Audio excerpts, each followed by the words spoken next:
네, 안녕하세요. 오늘도 역사 이야기 방송을 시작하고자 합니다.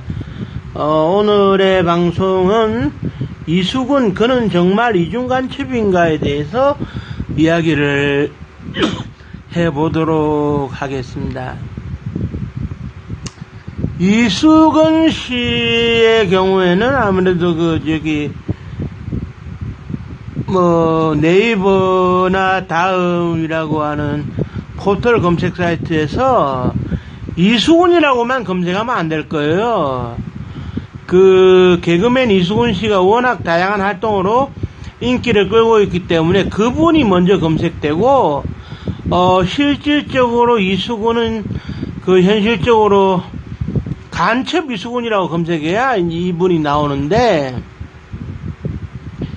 이분은 1967년도 3월 22일 날 판문점을 통해 가지고 극적으로 기선을 했다가 1969년 1월 27일인가요? 서울을 빠져나가 가지고 사이공에서 체포가 되면서 그해 7월 2일 날 사형이 집행되고 그런 이중간첩 사건으로 남아있는 사람인데요. 이 사람이 이중간첩이냐 아니냐에 대해 가지고 오늘 이야기를 해보려고 합니다.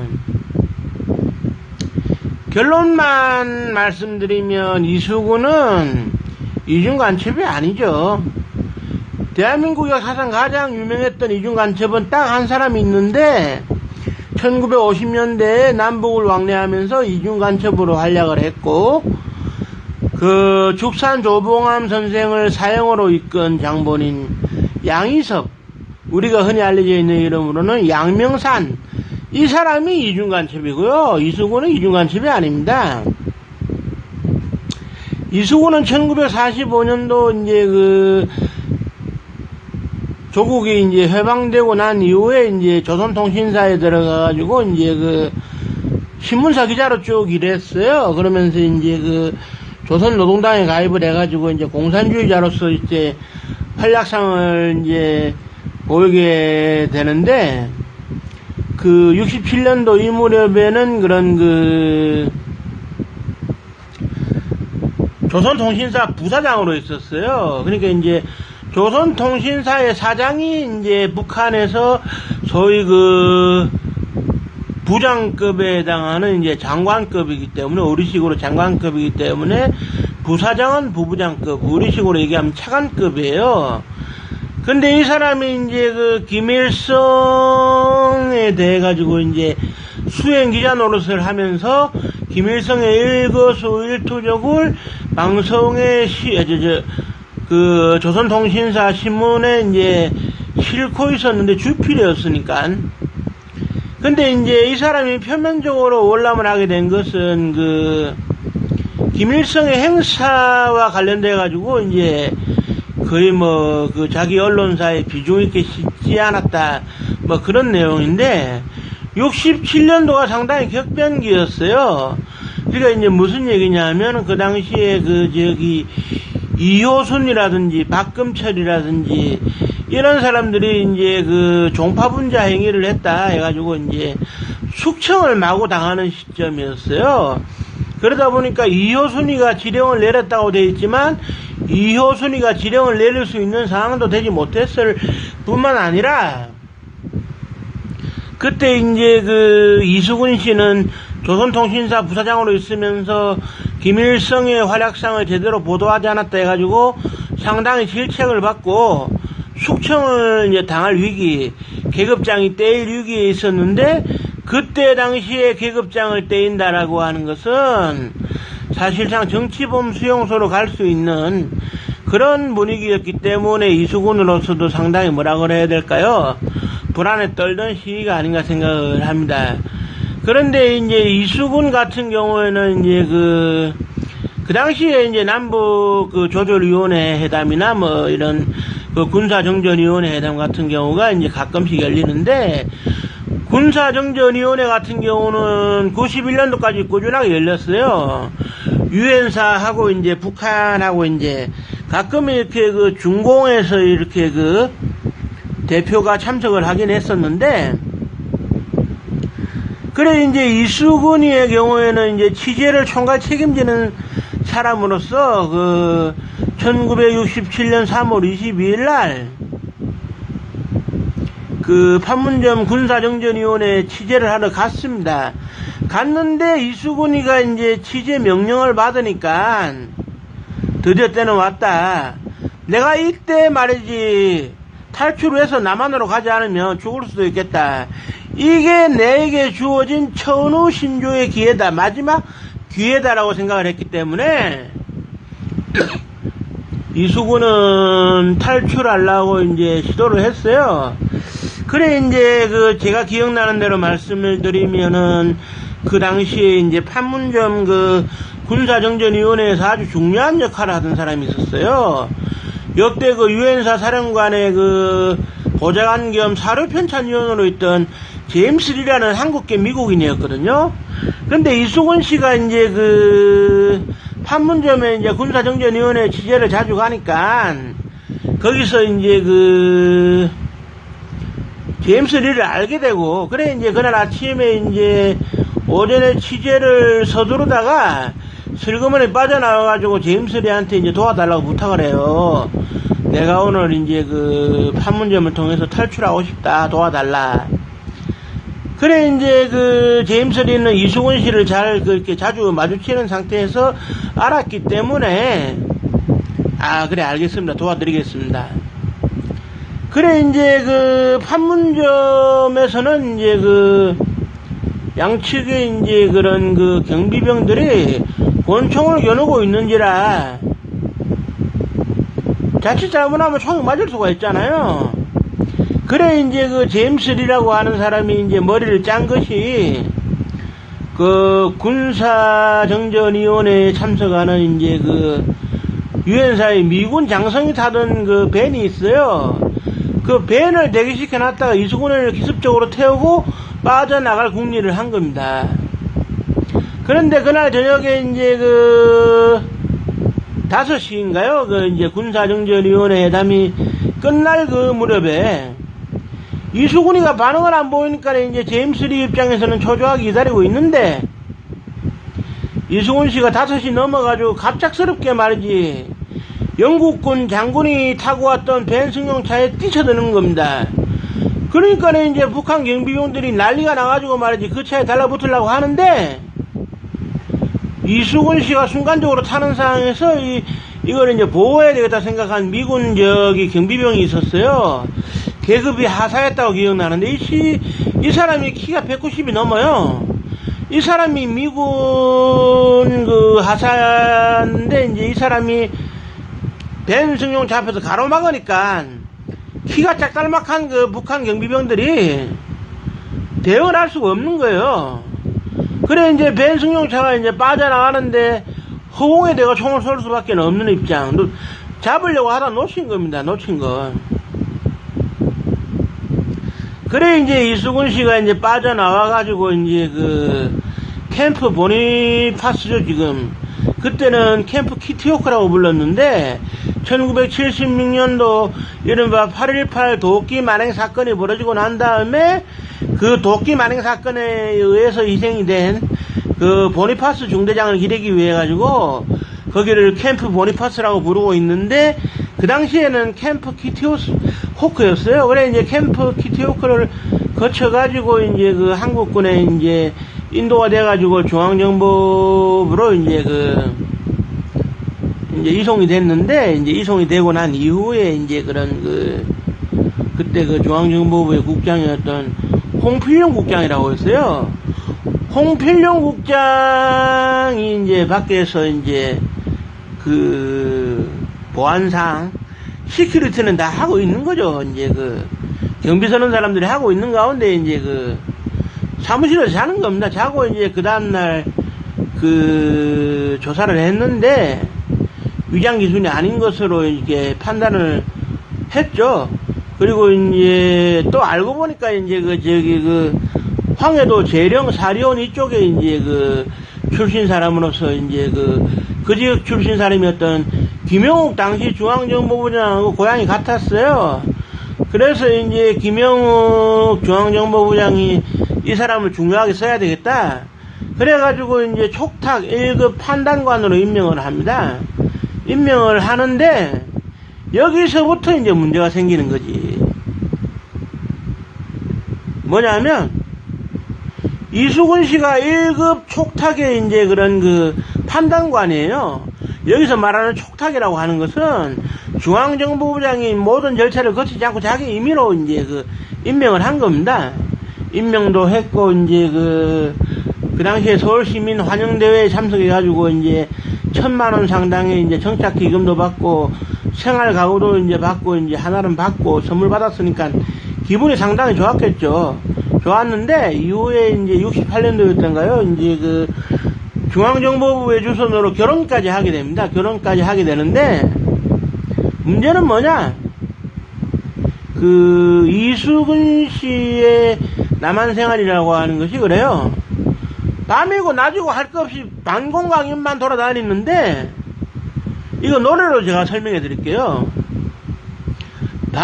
낮이나 밤이나 김일성이 욕만 하래.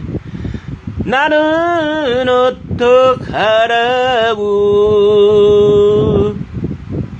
그러니까 낮이나 밤이나 김일성 욕만 하고 다니라는데 좋아할 사람이 누가 있겠습니까? 이수근 씨는 언론의 자유가 없는 북한이 싫어가지고 남한으로 왔고 남한에서만큼은 언론의 자유를 누리고 싶었는데 그 당시에 박정희 정권은 언론의 자유가 없었어요. 그러니까 이제 북한에서도 언론의 자유가 없었는데 남한에서도 언론의 자유가 없으니까 언론인 출신으로서는 답답한 거죠. 거기다가 이제 중앙정보부 내에서는 이제 감시도 강화되고 방준모 감찰실장의 경우에는 싫은 소리도 계속 하고 하니까는 못 견디는 거예요, 이수근 씨가. 그런데 이수근 씨는 어떻게든지 살아보겠다고 이제 그때 이제 또 책을 냈어요. 지필 작업을 한다고 해가지고 자신의 해고록 비슷한 건데 장막을 해치고라는 해고록을 썼어요. 김영욱 중앙정보부장이 직접 추천사도 썼는데 민간에는 공개할 수가 없는 거예요. 솔직하게 이제 북한 생활에 대해서 썼으니까. 이수근 씨는 방공광연이 솔직 담백해가지고 인기가 많았는데 그래도 시작과 끝은 김일성 욕만 하라니까네. 누가 좋아라 하겠습니까? 그래 이제 이수근 씨가 이제 못 견뎌가지고 다른 나라로 떠나야 되겠다. 진짜 제3국으로 와서 언론인의 자유를 마음껏 누려보겠다. 그래 이제 69년도 1월 27일날 이제 이수근 씨가 이제 사라졌는데 김포공항을 통해서 해외로 빠져나가게 됩니다. 해외로 이제 빠져나가게 되는데 이제 이수근 씨가 결혼을 해서 부인의 이제 조카가 있어요. 배경옥 씨라고. 그래 이제 배경옥 씨하고 이제 김포공항을 통해서 빠져나가가지고 이제 홍콩에 이제 갔는데 이수근 씨가 이제 그 당시 안경도 쓰고 이제 코스염도 붙이고 해가지고 이제 김포공항을 오재영이라는 위장 여권을 이용해가지고 빠져나갔는데 그 당시에 이제 우리나라의 중앙정보부에서 이제 이수근이가 이제 사라졌다 해서 확인해 보니까 이제 김포공항을 통해 출국했다. 빨리 잡아라.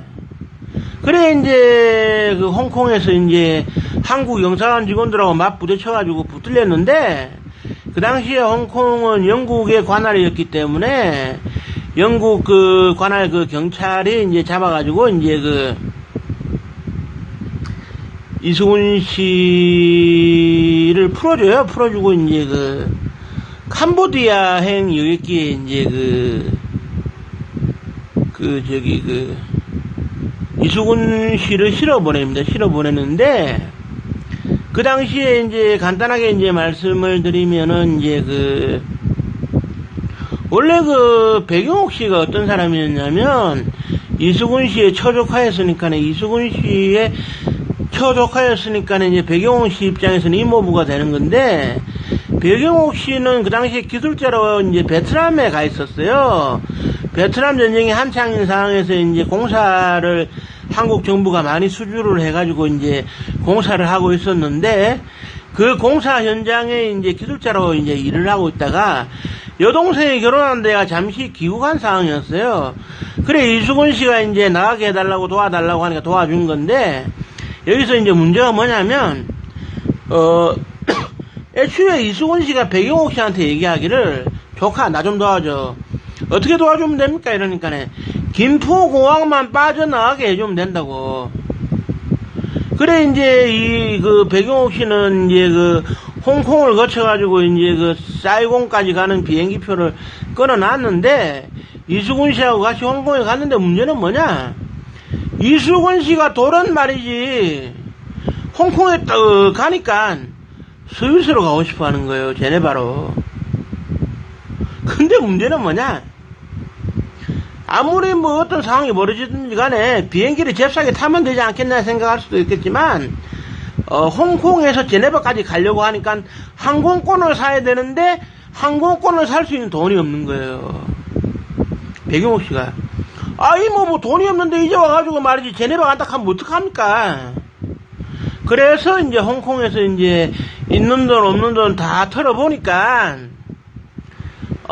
그나마 이제 그 중립국이라고 할 수 있었던, 제3국이라고 할 수 있었던 한국 정부의 손길이 미치지 않는 나라 중에서 캄보디아에 이제 갈 수 있는 그 비행기표 값을 살 수 있는 그 정도의 돈이 된 거예요. 그래서 이제 캄보디아에 이제 가기로 이제 했는데, 해필 이 비행기가 이제 그 사이공에서 이제 그 중간 기착을 해요. 그래 이제 기착을 하는 시간이 30분인데, 사이공 한국 대사관, 그 베트남 한국 대사관에서 이 소식을 전해 듣고 이제 영사하고 이제 그 다음에 공사였죠. 그 이대용 공사가 이제 공항으로 갑니다. 그래 이제 그 당시에 이제 베트남 대통령이 이제 한국하고 상당히 각별한 사이였어요. 사이공은 이제 전쟁 중에 이제 남베트남이었으니까, 우리하고 가까웠으니까. 그래 이제 베트남 대통령의 도움을 받아가지고 이제 비행기를 2시간을 이제 지체시킨 가운데 기내에 들어가가지고 이제 이대용 공사가 2단 옆차기를 해가지고 이수근 씨를 체포해 옵니다. 그래 이제 국내로 이제 압송을 했는데, 그래 이제 국내로 압송을 하고 난 이후에 이제 그 홍필룡 그때는 이제 이미 이제 그 김영옥 중앙정보부장 보좌관이 돼 특별 보좌관이 돼 있었는데, 그래 이제 홍필룡 씨가 너 어디 가려고 그랬느냐고 물어보니까네, 아유 갈 데가 어디 있습니까? 그냥 언론을 자유 찾아가지고 캄보디아 가려고 한 거지. 그런데 이때 중요한 증언이 나옵니다. 무슨 얘기냐면, 이대용 공사가 이제 그 이수근 씨를 절차에 따라가지고 비행기에 실어가지고 서울로 이제 송환을 시키고 난 다음에 이제 김영옥 중앙정보부장이 이제 전화가 온 거예요. 그래 이제 하는 얘기가 뭐냐? 이대용 공사님 알죠? 뭐를 알아요? 이러니까네, 알고 있죠?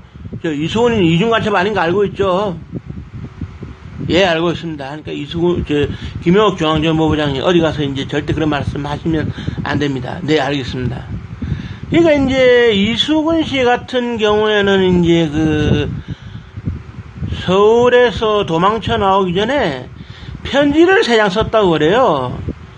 한 통은 팔촌 누님 이신성 여사에게 쓰고, 한 통은 자기가 데리고 있었던 정락촌 운전기사, 그리고 한 통은 김영옥 중앙정보부장한테 썼는데, 내용이 뭐였느냐? 그건 뭐 대충 이제 백영옥 씨나 백영옥 씨도 그렇지만 사촌이었던 김세준 씨가 증언을 하기를, 이제 김영옥 부장이 그동안 한 2년 동안 나에게 잘해줬는데 내가 잠적할 수밖에 없었던 내 입장과 이유를 썼지 않나, 이렇게 이제 생각됩니다. 그리고 이제 이수근 씨가 이제 그 당시에 이제 대한민국에 머물렀었던 기간, 그러니까 이제 문제가 이제 되기 전까지죠. 그러니까 1967년부터 67년 3월 20일부터 이제 1969년 1월 27일까지 이 시간 동안 간첩 활동 한 거 하나도 없었어요. 싫어도 어쩌겠습니까? 맨날 끌려다니면서 방공강연만 했지. 집필활동 조금 하고. 근데 엉터리로 이중간첩으로 몰아가지고 1심에서 사형 선고를 받아요. 받는데 우리나라는 예나 지금이나 3심제이기 때문에 항소를 거듭하면 고등법원에 항소를 할 수 있고, 대법원에다가 이제 고등법원의 그런 그 법리적 판단이 옳은지 아닌지를 심판해달라고 할 수가 있어요. 있는데 중앙정보부가 해방을 놓는 바람에 항소를 하지를 못했어요. 항소를 하지 못하고 이제 1심을 거쳐가지고 곧바로 사형을 당했죠. 초조카 백용옥 씨가 고문을 엄청 당한 끝에 이제 거짓 자백을 한 상태인데 1심에서 사형을 같이 이제 선고받았는데 백용옥 씨는 항소를 해가지고 2심에서 무기징역형을 받아가지고 결국 20년 동안 징역살이를 하고 나왔는데, 같이 이제 그 재판을 받으면서 같이 재판을 받았던 종범인 이 백용옥 씨의 재판이 끝나기도 전에 이수근 씨가 사형 처리가 된 거예요. 그때 이제 사형 집행할 때 너무 유언을 많이 해가지고 이제 종교의식도 받지 못하고 병장 이슬로 사라졌다고 하는데, 이수근 씨가 이중간첩 역할을 했는 거 있으면 하나만 증거를 대서 말씀해 보십시오. 누구든지. 이수근 씨가 이중간첩 노릇 할 적이도 못했어요. 김용옥 씨가 이제 중앙정보부장으로 있었고 그 이후에 숨기는 것도 많이 있었을 텐데, 이수근 씨를 처벌 안 하면 자기가 의심을 받으니까 그랬는지는 모르겠는데, 이수근 씨는 이중간첩이 아니었어요. 그리고 이제 훗날 북한에서 건너온 김정민 씨라고 이제 무역회사 사장을 겸했던 사람이 있어요. 이 사람이 이제 탈출을 해가지고 넘어온 사람인데, 이 사람이 이제 노동당 조직부에 있을 때 이제 들었던 보았던 그런 강연회에서도 이수근이가 말이지 우리를 배반하고 자유대 안에 품에 안겼다가 사형당하지 않았느냐, 변절자의 말로는 이렇다 하는 그런 북한에서 이제 너희들 말이지 자유를 찾는답시고 남한에 넘어가봤자 이용만 당하다가 이수근이처럼 말이지 사형당해 죽어, 이렇게 이제 교육을 하는, 강연을 하는. 북한 입장에서는 그렇게 강연하기 쉬운 겁니다. 그러니까 한동안 이제 이수근 씨처럼 될까봐 고위층들이 말이지 월남은 꿈도 못 꾸는 거지. 이수근 씨가 그렇게 이제 처형을 당했으니까. 그래서 이제 이수근 그는 정말 이중간첩인가 했을 때 이제 이중간첩이 아니다라는 말씀을 드리고요. 이 얘기는 길게 할 필요는 없을 것 같습니다. 이제 다만 한 가지 이제 문제가 되는 것은 진실과 화해를 위한 과거사 정리위원회가 출범하고 난 이후에 2007년인가 기억되는데, 이 사건에 관련돼 가지고 20년을 살고 나온 백용옥 씨가 무죄 선고를 받았는데, 이수근 씨는 재심을 할 수가 없어요. 본인이나 가족만이 이제 재심을 청구할 수가 있는데, 본인도 죽고 없고 가족도 없으니까. 그런데 그 당시에 사건을 담당했던 검사가 항소를 하든지 재심 청구를 하든지 지금의 검찰이 나서주면 될 법한데 안 하는 겁니다. 왜냐? 자기들 입장에서는 이수근이가 영원히 이중간첩으로 남아야 되는데, 이게 뒤집히면 난리가 나거든. 사과도 해야 되고, 그 당시에 법 적용이 잘못되었다. 세상 뒤집어지는 거지. 그러니까 한 번 빨갱이는 영원한 빨갱이라고, 한 번 이중간첩은 영원한 이중간첩이라고. 그러니까 지금 와서 뒤집기는 힘들 겁니다. 왜냐? 이수근이가 이중간첩이 아니라면 그럼 어떻게 되느냐? 그 사람들 입장에서는 사형 선고 이제 사형 집행 서류에 사인을 했던 박정희 대통령이 말이 나쁜 사람 되는 거니까. 자기들 입장에서는 그렇다 그거죠. 그러나 이제 그 역사의 기록에는 이수근 씨가 이중간첩이 아니라고 자료에 남아있게 될 겁니다. 두 번 다시 말하지만 이수근 씨는 이중간첩이 아니에요. 될 수도 없는 사람이고, 결국 그 당시에 이제 남과 북의 대치 상황에서 희생된 희생양이었다.